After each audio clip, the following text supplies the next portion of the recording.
결혼한 지 16년이 되어도 아기를 갖지 못하는 한 여자가 있었습니다. 16년 동안 그 아기를 갖기 위해서 민간요법도 해보고 한약방에도 가보고 불임병원에도 가보고 온갖 방법을 다 써보았지만 임신을 하지 못했습니다. 결국 그는 이러다가 내가 아기를 못 갖겠구나, 그런 걱정되는 마음으로 하나님 앞에 이제 기도를 합니다. 하나님, 저에게도 아기를 허락해 주십시오. 그러고서는 성경을 읽으면서 이 성경에 온 태의 열매, 태의 상급, 이런 말들이 있어요. 그런데 그런 태의라고 하는 그 글자가 있는 것에다 모두 빨간 펜을 쭉쭉 그으면서 그 성경을 읽고 그 말씀을 붙들고 기도했습니다. 하나님, 저에게도 태의 열매를 주시고 저를 축복해 주시옵소서. 그리고 지난 16년 동안 했던 모든 방법을 다 내려놓습니다. 그리고 하나님께만 매달렸어요. 100일 작정, 새벽기도, 철야기도, 아침 금식기도를 하면서 1년 동안 열심히 기도했습니다. 어떻게 됐을까요? 마침내 임신을 했습니다. 얼마나 기뻤을까요? 그리고 성탄절 아침에 아기를 출산을 했는데 한 아기만 낳은 것이 아니라 이란성 쌍둥이 아들, 딸을 한꺼번에 낳았습니다. 얼마나 기쁘겠습니까? 여러분, 이 여인이 16년간 아기를 갖지 못하는 중에 기도 중에 하나님께서 이렇게 태의 열매를 허락해 주셨을 때 이 여인이 태중에 임신을 하게 되었을 때의 그 기쁨, 또 그 아기가 성탄절, 다른 것도 아니고 아기 예수 다시 태어나신 그 성탄절 아침에 이란성 쌍둥이 아들, 딸들을 하나님이 한꺼번에 그렇게 주셨을 때의 그 기쁨은 이루 말할 수 없었을 것입니다. 이 엄마뿐만 아니라 아빠도 마찬가지고요. 할머니, 할아버지, 이모, 고모, 삼촌, 작은아버지, 주변에 있는 그 주변의 사촌, 이웃 사촌들까지 전부 다 그 아기의 그 태어남을 너무너무 기뻐했습니다. 여러분, 우리가 그냥 태어나는 아이도, 아이의 출생도 이렇게 기뻐할진데 어둠 속에 세상을 구원하기 위해서 태어나신 아기 예수의 탄생은 얼마나 더 기쁘겠어요.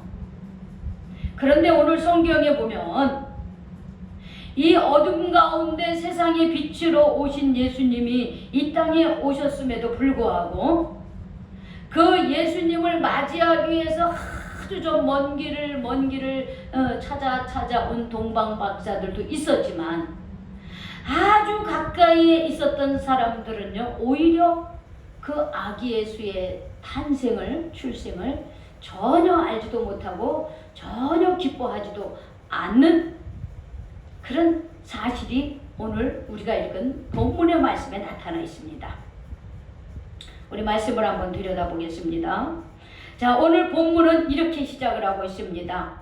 헤롯 왕 때에 예수께서 유대 베들레헴에서 나심에 동방으로부터 박사들이 예루살렘에 이르러 말하되 유대인의 왕으로 나시니가 어디 있습니까? 이렇게 질문하고 있습니다. 즉, 이 땅에 2000년 전에 오신 아기 예수의 사건은 실제적으로 있었다는 거예요. 언제요? 헤롯 왕 때에 이렇게 시작을 했어요.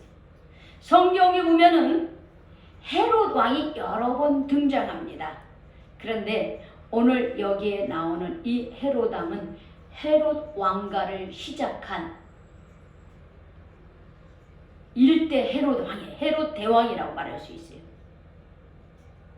이 헤롯 대왕은 BC 37년, 역사적으로서 BC 37년에서 BC 4년까지 약 41년 정도를 이 유대 땅을 다스리던 왕이었습니다. 근데 이때 당시에 이 이스라엘 땅은 독립국가가 아니었어요.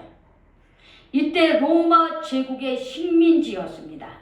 그래서 로마 제국의 황제가 어떻게 해요? 이스라엘이라고 하는 그 유대 땅을 어떻게 해요? 왕으로 이 헤롯에게 그 왕으로 이렇게 책정을 해준 거예요. 책봉을 한 거예요. 그런데 이 헤롯 왕은 바로 예수님 태어나기 37년부터 예수님 태어날 때까지 헤롯 왕이 이스라엘 땅을 다스리고 있던 역사적인 그 실제로 있었던 시대라고 하는 거예요. 그런데 이 헤롯 왕은요, 정통 이스라엘 사람이 아닙니다. 정통 이스라엘 사람은 야곱의 12 아들의 후손이에요. 그런데 그러면 누구의 후손이냐? 이 헤롯 왕은 야곱의 형인 에서의 후손이야. 즉 에돔 족속입니다. 그러니까 자기가 이 정통 이스라엘 사람은 아니면서 이 이스라엘 땅, 특히 유대 땅을 다스릴 때 그는 굉장히 그 자기 출신 성분에 대한 열정의식이 있었어요.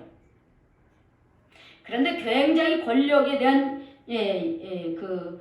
욕심이 아주 끔찍한 왕이었습니다. 어느 정도 욕심이 많았냐면 자신의 권력을 자기의 아들들이 빼앗아갈까봐 자기의 부인과 그 아들들을 다 죽일 만큼 권력욕이 엄청난 권력에 집착한 아주 끔찍한 왕이었습니다. 뿐만 아니라 이 헤롯 왕은 예루살렘 성이 무너졌어요. 그래서 그 예루살렘 성전을 아주 거대하고 멋지고 화려하게 짓습니다. 언제부터 짓느냐? 자기가 왕이 된 지 한 13년 지난 BC 20년부터 이 예루살렘 성전을 짓기 시작해. 다시금. 이게 제3성전이라고 말하는데 이 성전을 짓는데 얼마나 화려하게 짓는지 어마어마하게 짓는 거예요. 그래서 이걸 언제까지냐면 AD 68년에 완공할 정도로 약 80년에 걸쳐서 어마어마한 예루살렘 성전을 짓습니다. 그리고 왜 그 예루살렘 성전을 짓느냐? 자기가 정통 이스라엘 사람이 아니니까 거기에 살고 있는 유대인들의 마음, 즉 이스라엘 사람들의 마음을 얻기 위한 정치적인 수단, 즉 자기의 왕권을 어떻게 해요? 확대하기 위해서 이 예루살렘 성전을 어마어마하게 짓는 거예요.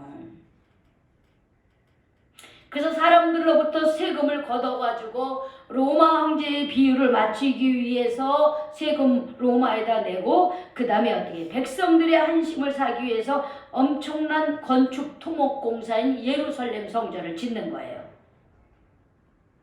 바로 이 헤롯 왕 때에 누가 태어났다고요? 예수님이 태어난 거예요. 예수님이 태어났어요. 근데 이때는 헤롯 왕만 이렇게 권력욕과 그 다음에 세상의 욕심만 차지하고 있는 것이 아니라 그때 사람들도 다 그랬어요. 정치 지도자들, 종교 지도자들도 어떻게 해요? 그 정권에 이렇게 빌붙어가지고 어떻게 해요? 하나님을 온전히 섬기고 하나님을 온전히 그 뜻에 사는 게 아니라 자기의 배를 채우고 자기의 권력을 채우고 이렇게 살았습니다. 예수님이 태어나던 시절이 바로 그런 시절이었대요. 지금 뭐냐면 400년간 말라기 이후에 400년간 선지자 한 명 없는 영적 암흑기에 예수님이 이 땅에 오신 거예요. 그 시대는 하늘의 것을 사모하기보단 땅 위의 것을 소망하는 사람이 많았어요. 이 세상에서 어떻게 잘 먹고 잘 살까 여기에만 관심을 가졌어요. 그런데 이 영적 암흑기에 동방으로부터 박사들이 예루살렘을 찾아온 거예요. 이미 태어나신 아기 예수님께 경배하기 위해서 이 예루살렘에 찾아왔습니다. 그러면 이 동방의 박사들이 도대체 어떤 사람들이기에 이 예루살렘을 찾아왔는가? 제가 어렸을 때는 그냥 선생님들이 그냥 동방박사들이 이렇게 단순하게 얘기해 줬어요. 제가 나중에 이제 신학을 공부하고 성경 말씀을 연구하고 그러다 보니까는 이 동방박사들이 어떤 사람이었는가 하는 걸 알게 됐어요. 이게 어떤 사람이냐? 쉽게 말해서 점성술가, 요즘으로 말하면 천문학자들이라고 이렇게 말할 수 있어요. 그런데 이 동방박사들은 원래 바벨론에서 점성술사로 있는 사람들이었어요. 그런데 이 사람들이 어떻게 이 예수님을 찾으러 왔는가 하면은 그 시대적인 역사를 보면은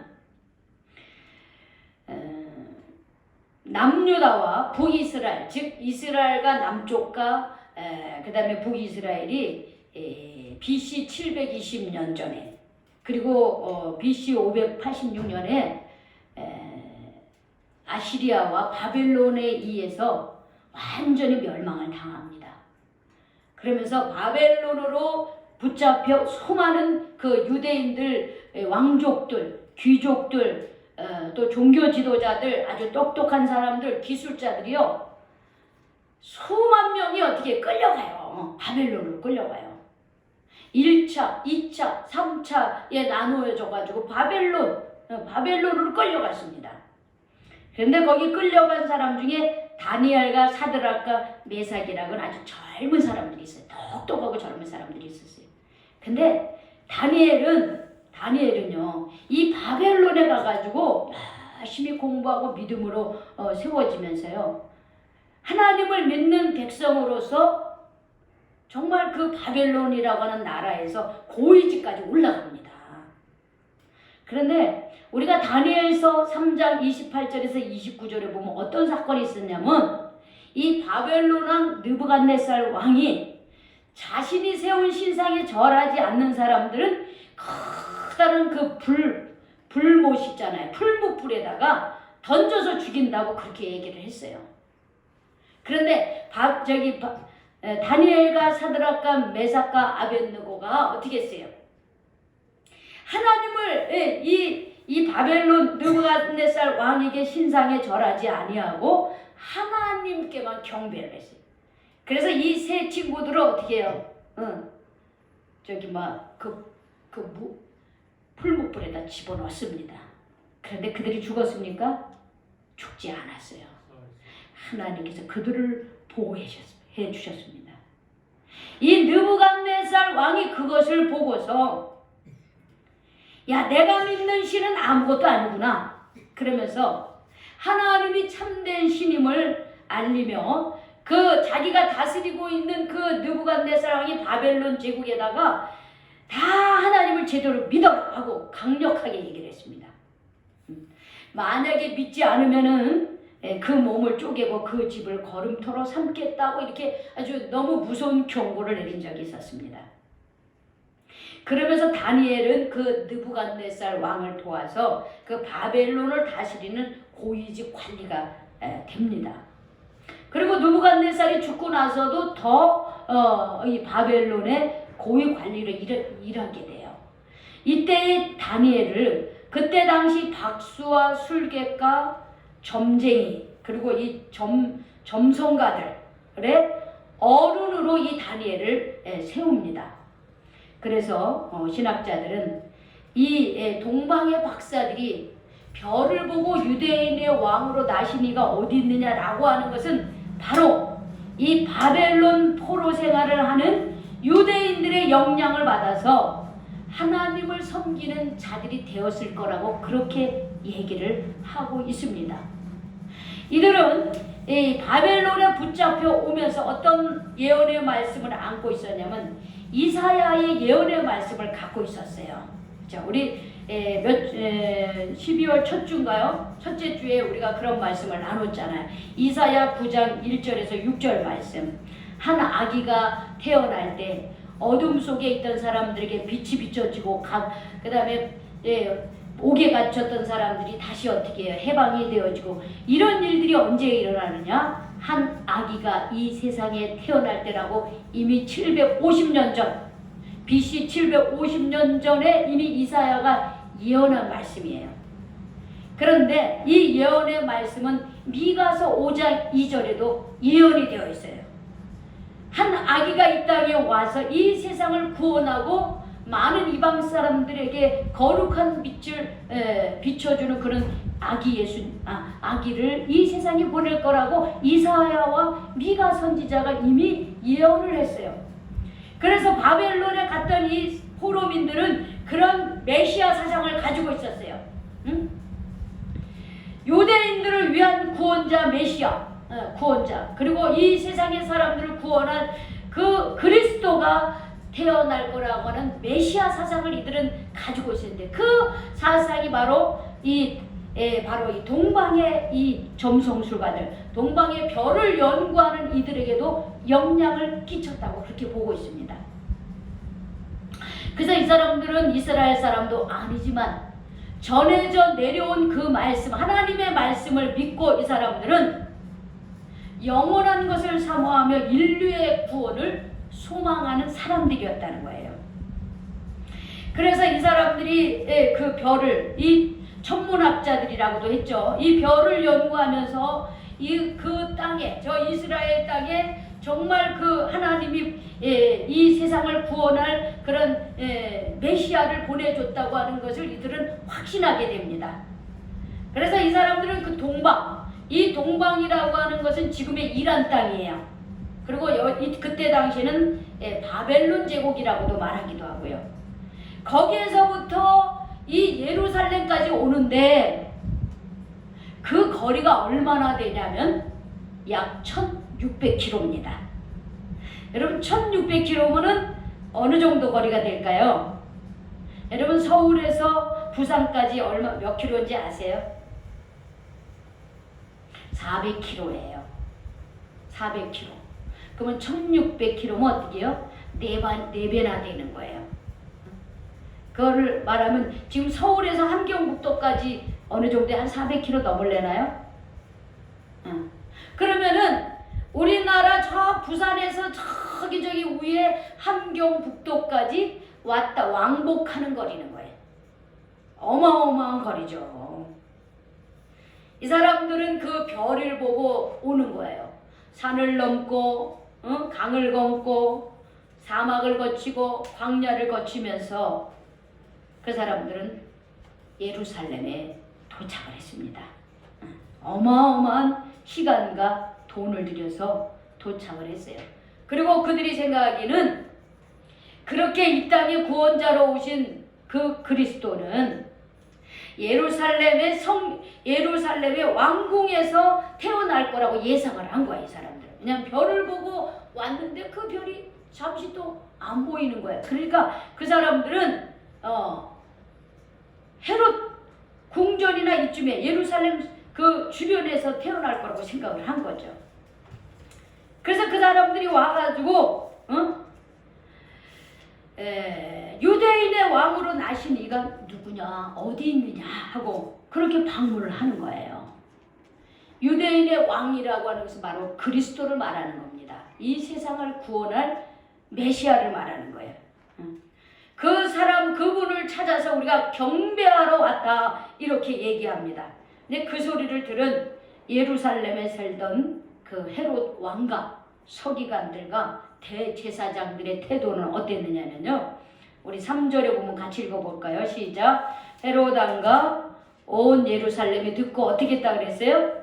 소동을 했다 그랬어요. 여러분, 소동했다라고 하는 것은 뭐냐면 막 뭐가 뒤흔들린다는 거예요.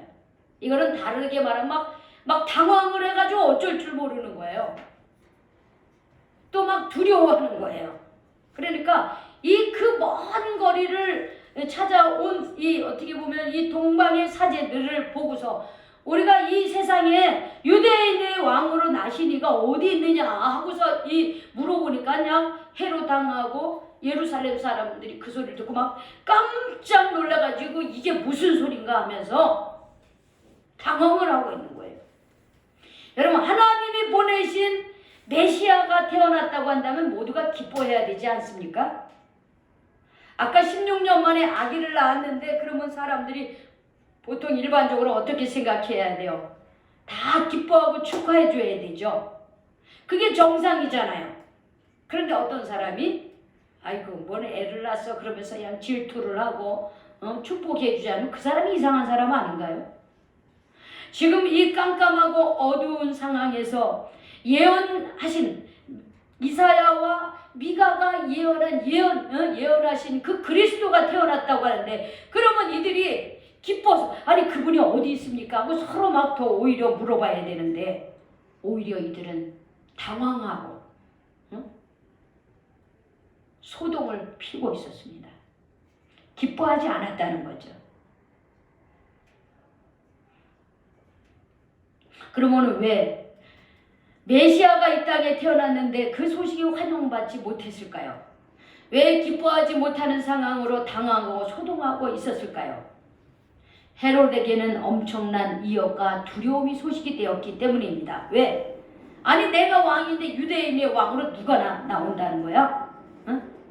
예수님을 자신의 경쟁자로 여기는 그런 잘못에 빠졌습니다. 왜? 이 사람은 권력에 집착하여 이성을 잃는 사람이었거든요. 자기 부인과 자기 아들을 살해할 만큼 권력욕이 아주 대단했고 과대망상증에 걸린 분이었거든요. 그러니까 내가 지금 유대인의 왕으로 있는데 아니 그 왕이 태어난단 말이야? 그러면서 지금 아주 소동이 일어난 거예요. 뿐만 아니라 대제사장과 서기관들도 성경을 풀며 성경을 가르치는 자들이 예수님에 대해서 관심이 하나도 없는 거예요. 구원자 메시아가 어디 있어 그분이. 아니 그 왜 태어나는 거야. 기대도 하지 않아요. 태어나지 않아도 상관없어요 그들은요.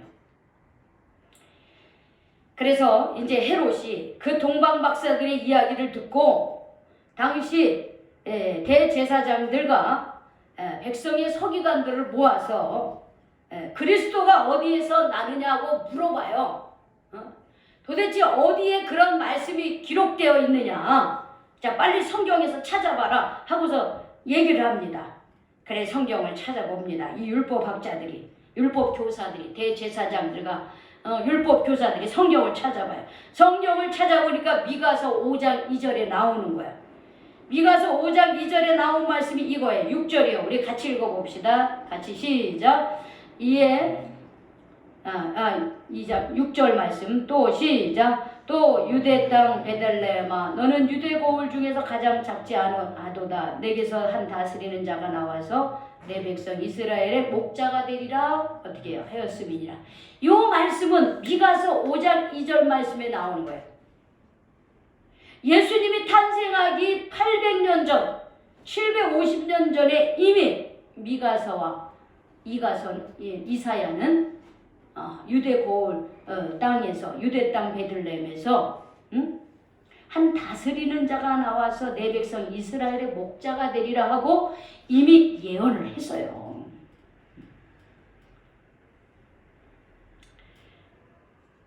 그러니까는 헤롯이 동방박사들을 불러봅니다. 그러고서 언제부터 그런 별이 나타나느냐 하고 물어봐요. 자세히 묻고 그러고서 뭐냐면 빨리 보니까는 성경에 보니까 베들레헴에서 유대인의 왕이 나신다 그러니까 당신들이 가서 그 아기에 대해서 자세히 알아보고 찾거든 내게 다시 와서 얘기를 해달라 그럽니다. 나도 그 아기 예수께 경배를 해야 되겠다 이렇게 얘기해요. 근데 사실 실제로 그렇습니까? 우리가 2장 16절로 넘어가면요. 자, 2장 16절 한번 보세요. 2장 16절. 우리 같이 한번 읽어봅시다. 시작. 이에 헤롯이 박사들에게 속은 줄 알고 심히 노하여 사람을 보내어 베들레헴과 그 모든 지경 안에 있는 사내 아이들을 박사들에게 자세히 알아본 그때를 기준으로 2살부터 그 아래로 다 어떻게 해요? 죽였어요. 예수를 경배하기 위해서 그런 게 아니라 어떻게 해요? 유대인으로 왕으로 나는 구원자 메시아를 어떻게 죽여버려야 되거든요. 그 마음속에 그게 있었던 거예요. 그런데 어떻게 겉으로는 나도 경배하려고 하니까 얼른 베들레헴에 가가지고 그 아기가 어디 있는지 잘 찾아보고 경배하시고 그리고 돌아와서 내게도 얘기를 해달라 이렇게 얘기합니다.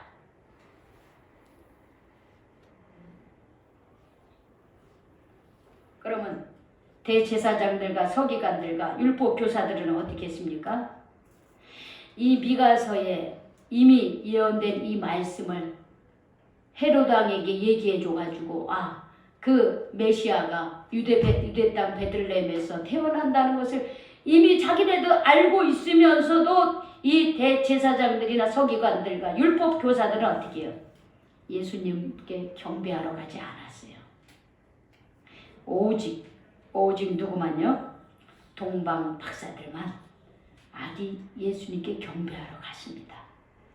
박사들이 왕의 말을 듣고 이제 베들레헴, 예루살렘에서 베들레헴은 한 10km 정도 떨어져 있었어요. 그래서 거기를 갑니다. 그런데 베들레헴으로 가는 그 길에 문득 별이 보이는 거예요. 별이 보여요. 문득 베들레헴으로 가고 있는데 별이 문득 앞서 인도하여 가다가 아기가 있는 곳에 그 별이 머물러 있는 거예요. 그들이 그 별을 보고 매우 기뻐하더라 그랬습니다. 왜 기뻐합니까? 하나님이 정말 계시는구나. 우리가 그 별을 보고 위대한 왕이 탄생했다는 것을 알고서 왔는데 잠시 예루살렘에서 헤맸던 거예요. 그런데 다시 유대 땅 베들레헴이라고 하는 것을 알고 베들레헴으로 가는데 보이지 않던 그 별이 문득 나타나서 다시 또 인도를 하고 있는 거예요. 그러니 이 사람들이 얼마나 기쁘게 해서 하나님이 우리를 지금 인도하시는구나. 응? 마치 16년 만에 태 열매를 통해서 아기가 태어난 것을 너무 기뻐하고 이건 하나님이 하셨습니다. 하나님이 내 기도를 응답해 주셨습니다 하는 것처럼 이 사람들은 1600km라고 하는 그 먼 길을 걸어오면서 그 얼마나 고생스러웠겠어요. 그런데 예루살렘에 와가지고 어떻게 해요? 잠시 어디인지 잘 모르는 거예요. 그런데 다시 또 어떻게 해요? 유대 땅 베들레헴이라 해서 베들레헴으로 가는데 또 문득 그 별이 인도를 하는 거예요. 그러니 하나님의 인도하심이 이렇게 기가 막히구나. 그것을 경험하면 기뻐하는 거야. 하나님이 나와 이렇게 함께 하시는구나. 하나님이 살아계셔서 나를 도와주고 있구나. 내 삶을 인도해 주고 있구나 하는 것을 깨닫게 되면은요, 기쁨이 넘치는 거예요. 우리 여기 계신 저와 여러분들에게도 정말 하나님의 인도하심을 받는 역사가 있으시기를 바랍니다. 아멘. 하나님의 역사하심을 경험하게 되시기 바랍니다. 아멘. 우리가 그 주님이 나와 함께함을 기대하며 사모하고 영적인 사모를 하면요, 하나님이 인도를 하십니다. 하나님이 역사해 주시는 거예요. 하나님이 내 길을 인도하시고 그리고 그것을 경험할 때 우리는 기뻐할 수밖에 없는 거예요. 박사들은요, 그 별을 보고 하나님이 또 인도해 주시는구나 그러면서 기뻐하면서 그 아기가 있는 곳에 들어갑니다. 들어가 보니까는 그의 어머니 마리아가 함께 있는 것을 아기가 마리아의 품에 안겨 있는 게 보이는 거예요. 그때 그들이 그 아기 예수께 어떻게 해요? 경배를 합니다. 여러분, 경배라고 하는 것은 그 대상이 나의 주인 되심을 인정하는 행위예요. 그래서 우리가 경배 받으시는 그분만이 어떻게 해요? 우리 하나님인 거예요. 우리 삶을 주관하는 분이에요. 그래서 아브라함도 하나님을 경배했고 이삭도 하나님을 경배했고 야곱도 하나님을 경배했습니다. 우리가 경배해야 될 대상은 누구냐? 하나님이에요. 하나님. 근데 하나님의 아들로 이 땅에 오신 그 아기 예수께 이 동방 박사들은 어떻게 경배를 합니다. 근데 경배를 하는 것으로 끝나지 않고 그들은 최고의 예물을 드렸어요. 그 예물이 뭡니까? 따라합시다. 황금과 유향과 모략이었다. 예. 여러분, 이 세상에서 가장 최고의 예물을 드린 거예요. 여러분, 황금. 황금은요, 세상의 사람들이 제일 좋아하는 물질을 말하는 거죠. 세상에서 가장 귀중한 황금을 그 아기 예수께 드렸습니다. 또한 이 황금은요, 또 다른 말로 하면 왕을 의미하는 거예요. 왕. 우리가 왜 왕들을 보면 항상 머리에 뭘 쓰고 있었어요? 예, 왕관이. 근데 왕관이 무슨 색깔이에요? 금색. 금색이거든요. 황금을 드리면서 당신은 우리의 진정한 왕입니다. 이런 표현인 거예요. 그래서 우리가 38장 우리 찬송 늘 요즘에 우리가 예배 시작하면서 드리잖아요. 예수 우리 왕이여 이곳에 오셔서 우리가 주께 드리는 왕께 드리는 찬양을 받아 주소서. 그렇게 우리가 경배 찬양을 드리잖아요. 예수님이 우리의 왕이라는 거예요. 최고의 그 황금을 드리면서 예수님이 우리의 왕입니다. 유향은요, 향이에요. 향. 최고의 향이 나는 나무, 아주 좋은 나무에서 나오는 진액으로 만들어진 향수의 유향이. 그리고 모략은 뭐냐면 시체, 그 아라비아 사막에서 나는 그 나무에서 추출되는 액체입니다. 이 모략은. 그래서 이 모략은 뭐 하는 거냐면 시신이 썩어져 가는 것을 어떻게 해요? 방지하는 역할을 했어요. 그래서 이제 이거를 모략은 그리스도의 희생을 향한 예물이다, 이렇게도 얘기를 합니다. 아까 유향은 우리 예수님께서 대제사장으로서 하나님께 우리를 대신해서 기도해 주시는 분, 그래서 유향을 드린 거고, 모략은 앞으로 예수님께서 오셔가지고 우리의 죄를 대신하여 십자가에 못 박이신 그 예수님께서 그 죽으실 때의 그 시신의 그 약을 그리스도의 희생을 향한 예물로서 이 모략을 드렸다라고 하는 거예요. 동방박사들은 그 먼 길을 찾아와서 그들은 가장 최고의 예물을 드렸습니다. 예수님께서 우리를 위하여 그 몸을 주신 것에 우리가 비교하면 아무것도 아니지만 이들은 왕이신 예수님 앞에 미리 준비한 예물을 기꺼이 황금과 유향과 모략을 드렸습니다. 그의 수고와 헌신에 그치지 않고 정성껏 준비하여 우리 예수님을 경배를 했습니다. 그러면서 돌아갔어요. 그 뭐 거기서 당장 어떤 뭐 선물을 받은 것도 아니에요. 그러나 하나님께서는 그렇게 먼 길을 찾아와 가장 귀한 것을 주신 그 동방 박사들은 어떻게 해요? 그들에게 가장 큰 기쁨을 주시지 않았겠어요? 가장 큰 기쁨을 주고 그들의 방문과 경배와 드린 예물을 이렇게 성경에 기록을 했어요. 성경에 기록해서 세상 끝날까지 온 세상 사람이 그들의 행위를 칭찬하게 하고 기억하게 하고 기념하게 하셨습니다. 여러분, 성탄절이 얼마 남지 않았습니다. 올 성탄절은 그 어느 때보다 고요하고 잠잠합니다. 우리 교회로서는 지금 아무것도 준비를 하지 못했습니다. 그러나 우리가 이러한 가운데서 다시 한번 왜 예수님이 이 땅에 태어나셨고 우리 예수님께서 우리에게 새 생명을 주시기 위해서 당신의 생명을 기꺼이 희생했다고 하는 것을 우리가 잠잠한 가운데 우리가 기억하면서 우리도 가장 귀한 예물로 주님을 맞을 준비를 하셔야 되는 줄로 믿습니다.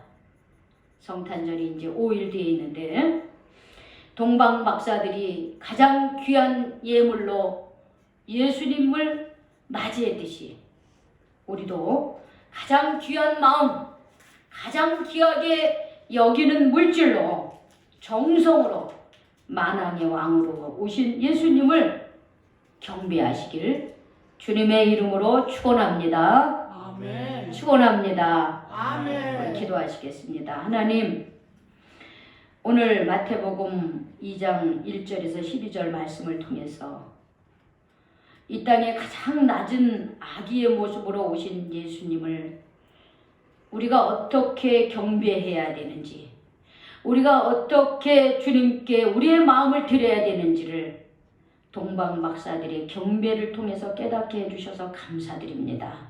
주님, 이 예수님은 높임을 받기 위해서 오신 것이 아니라 우리를 섬겨주기 위해서 우리의 대속물로 주님 자기를 생명을 주시기에 오셨다고 했사오니 주여, 우리도 이 예수님께 우리의 마음을 드리고 진심을 드리고 가장 귀한 것을 드림으로 이 예수님을 우리의 마음속에 영접할 수 있도록 이끌어 주시옵소서. 아멘. 예수님의 이름으로 기도 올리옵나이다.